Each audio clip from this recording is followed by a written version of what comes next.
জীবনে কখনো হতাশ হবেন না। জীবনে যাই হয়ে যাক না কেন কখনো হতাশ হবেন না। মনে রাখবেন আল্লাহ আপনার রব, আল্লাহ আপনার সাথে আছেন ইনশাআল্লাহ। এই সমাজ আপনাকে যেভাবে শেখায়, কিভাবে শেখায়, এই যে স্কুল, কলেজ, ইউনিভার্সিটি, চাকরি, বিয়ে, সন্তান প্রতিপালন, আর তারপর ইন্না লিল্লাহি ওয়া ইন্না ইলাইহি রাজিউন, এই তো শেখায় নাকি?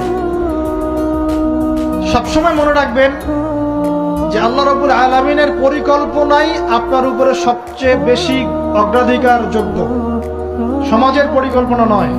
পরিবার আপনাকে চাপ দিচ্ছে, চাকরি পাস না, পড়াশোনা করিস না, হ্যাঁ পড়াশোনায় কেন তুই 80 নাম্বার পাইলি না, কেন চান্স পেলি না, কবে চাকরি পাবি, কবে আমাদেরকে দেখবি, খাওয়াবি, পড়াবি, এই যে চাপগুলো চারপাশ থেকে আসে কিনা, এতে করে অনেক যুবক দেখা যায় মাদকাসক্ত হয়, অনেকে দেখা যায় আত্মহত্যা করছে ইদানিং, করছে কিনা ভাই? এই শব্দটা থেকে আমি এই পয়েন্টটা আজকে লিখেছিলাম যে